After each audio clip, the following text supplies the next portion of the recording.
durmummaa ishee irraa fudhateem.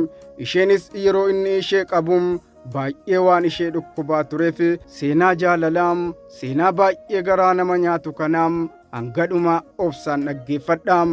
Jaalallee keef jettee maatii keerraa adda baatee beektaam.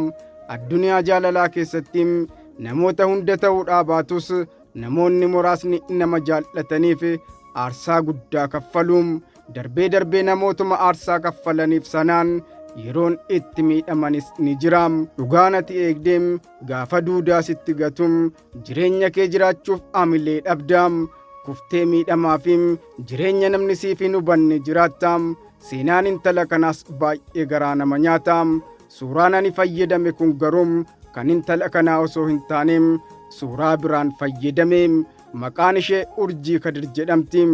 Jaallatamuuf jaallatamuun seera uumamaa haa ta'u iyyuu malee namuma jaallatteen miidhamteem. Intalli kun mucaa dhiiraa tokko waliin hariiroo jaalalaa keessa erga seenaniim waggaa hedduu lakkoofsisaniiru. Jaalalli isaanii jalqaba dhoksaatti eegalameem. Deemsuma deemsa keessaam ija namaa duratti mul'ataa dhufeem. Ganamaa fi galgala osoo wal hin argin hin oolanuum. Guyyaa tokko akkuma amala isaam galgala tokko ofitti waameem. Mana siree geessee utuma waliin haasa'anii taphatanuum qaama ishee tuttuqeem. Miira keessa galchuun erga isheen of dhabdeem. Miira keessa galtee boodam uffata ishee irraa baasee bira gaheem. Intalli ijoolleefim intala kabajaa waan taateef durmummaa ishee irraa fudhateem. Isheenis yeroo inni ishee qabum baay'ee waan ishee dhukkubaa tureef ofirraa isa kaasuudhaa yaaltus ofirraa isa kaasuu hin dandeenyeem. Guyyaa sana bakka teessuu kaatee deemuu dadhabdeem. Achi waan turteef lafti garmalee itti dhi'eem. Akkuma ta'etti tirattee yookaan suuta jettee deemuun gaafa isheen manatti galtuum maatiin ishee baay'ee dheekkamaniim. Ishee reebaniim. Ati mucaa kana duuka hin dhaabbatin jennaan diddeem. Maaliif jedhani baay'ee ishee miidhaniim. Miira ishee shakkuudhaan haati ishee kutaa isheen ciiftu dhaqxee yoo ilaaltum akka isheen ijoollummaa ishee yookaan durmummaa ishee dhabde barteem. Yeroo sanaaf callifteem bariidhaan kaateem urjii as kottu jettee maatii gidduutti waamteem.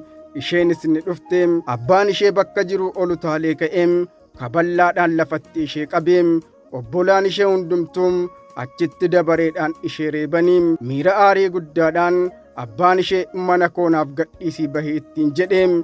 Isheenis dhiifa manaaf godhaa adaraa rabbiim adaraa waaqayyoo jettee irra deddeebitee kadhatteem. Garuu hundumti isaaniim gad ishee darbataniim. Mooraa jala dhaabbattee guyyaa guutuu kadhattus namni ishee dhaga'u hin argamneem. Yeroo lafti akka dhihu ta'usim mana jaalallee ishee kana dhaqxeem. Akkuma achi geesseen abbaa jaalallee isii argiteem. Innis waa'ee jaalala isaanii waan beekuuf akkuma ishee argeen nyaara itti guuruu jalqabeem. Nagaa keessanii jettee nagaa isa gaafatteem. Innis nagaa kootiim maal gochuu as dhufte jedheeniim. Isheenis haala jiru hundumaa itti himteem. Kana gidduutti jaalalleen isii dhufeem. Innis haala jiru waan beekuuf sobee abbaa isaatiin maaltu ta'e jedheem. Abbaan isaas intala kana ija koo duraa balleessi ittiin jedheem. Innis achumaan xumurri seenaa kana baay'ee garaa nama nyaataam. Nama gaddisiisaam. Waan natti dheerateefan kutaa kutaatti qoodeem.